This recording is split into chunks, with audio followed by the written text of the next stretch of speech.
Les vraies voix Sud Radio. 3 mots, Félix, qui sont survivants, services et poubelles. La recherche frénétique de survivants se poursuit dans le sud-est de l'Espagne. Les inondations ont fait au moins 158 morts selon le tout dernier bilan. Le service national universel a bien du plomb dans l'aile. Les députés et sénateurs ont coupé les crédits du SNU lors des débats budgétaires. Cette mesure phare des années Macron à destination des jeunes. Et puis Donald Trump avec un gilet fluo déboueur dans un camion poubelle. Les ordures deviennent un quasi signe de ralliement dans cette fin de campagne aux États-Unis. Les vraies voix Sud Radio.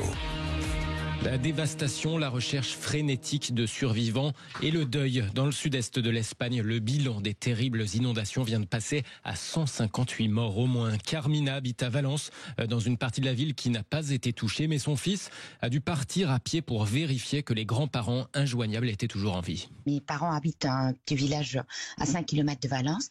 Ils sont dans un état catastrophique. Et je peux même pas parler avec eux. La connexion Internet téléphonique ne fonctionne pas, ils n'ont pas d'électricité, ni d'eau. Comme il n'y a pas d'électricité, le courant électrique est coupé. Donc, il y a des aliments pourris dans le frigo, il y a tout. Ils ne peuvent pas sortir non plus parce qu'il y a de la boue partout. C'est incroyable. C'est vraiment les inondations plus meurtrières qu'on a eues en Espagne. Des familles entières qui n'ont pas eu le temps de se mettre à l'abri. Carmina de Valence avec Jean-Jacques Bourdin ce matin sur Sud Radio. Le Premier ministre espagnol Pedro Sánchez renouvelle ce matin ses appels à la prudence. Il souligne que l'épisode de mauvais temps n'est toujours pas terminé. Deuxième mot, le service national universel a du plomb dans l'aile. Allez hop, 10 pompes Philippe David. Et puis on remet sa chemise dans son Bermuda s'il vous plaît. Le bon vieux salut au drapeau. Madame Doménibus, on articule quand on chante la Marseillaise s'il vous plaît. Le SNU. Et la Macronie tenait quand elle était aux commandes. Sauf que patatras, les députés, les sénateurs ont coupé les crédits du dispositif, ou en tout cas fortement raboté. Pourtant le gouvernement continue malgré tout d'affirmer qu'il tient à maintenir ce dispositif.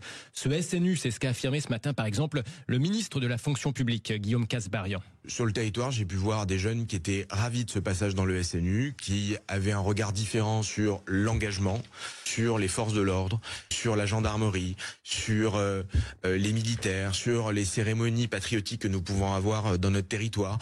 Et moi, j'ai vu beaucoup de jeunes qui ont trouvé un sens à l'engagement, qui ont peut-être changé de perspective sur beaucoup de choses, et je trouve que l'initiative est intéressante. La mettre à la poubelle et considérer qu'on doit revenir en arrière dessus et l'arrêter, ce serait dommage. Nombre de députés ont pu voir sur le territoire des jeunes hyper engagés et hyper fiers d'avoir participé au SNU. Guillaume Kasbarian ce matin au micro de Jean-Jacques Bourdin sur Sud Radio. Vous voulez réagir, Sébastien Ménard?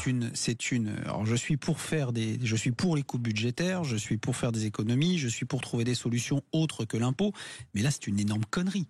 On est ici sur cette antenne, sur ces différents plateaux, tout le temps en train de dire que la jeunesse se dérobe, qu'elle a souvent honte du drapeau, qu'on ne sait pas cultiver le sentiment d'appartenance, le respect, la diffusion des valeurs de la République. S'il y a bien un truc qui permettait d'habiller des jeunes en bleu, blanc, rouge, de leur faire participer effectivement à des cérémonies, des commémorations, à des choses qui, quelque part, sont la version ultra light, et je pèse mes mots, de ce qu'était la conscription il y a quelques années, il y a plus de 20 ans maintenant. Je me dis, mais on marche sur la tête. Alors là, je comprends pas. Là, pour le coup, je ne comprends pas cette décision. Le ministre n'est pas en état de carence intellectuelle, en tout cas, il a raison.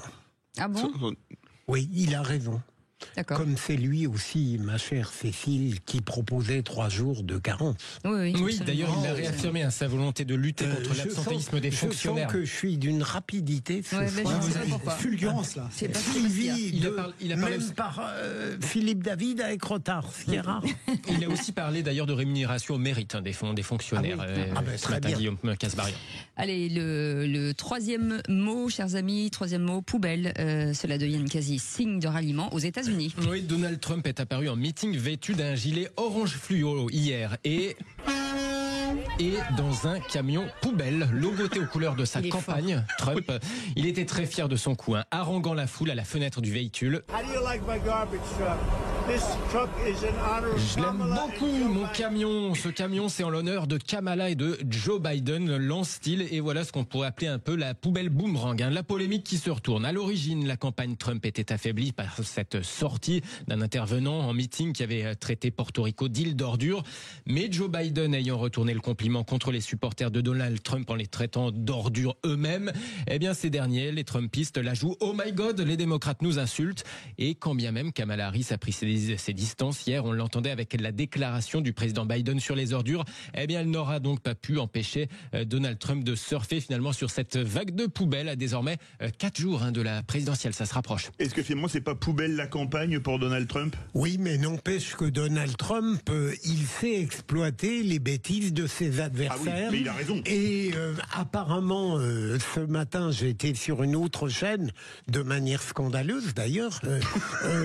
Comment se fait-il que Donald Trump non seulement remonte, mais d'aucuns qui connaissent bien les États-Unis sont prêts à parier sur sa victoire. Mais c'est quand même cette arrogance-là qu'on doit quand même aussi donner à M. Trump. Mine de rien, il va certainement sensibiliser une partie des électeurs qui sont encore indécis. Et je pense qu'il a raison en fait de tout tenter.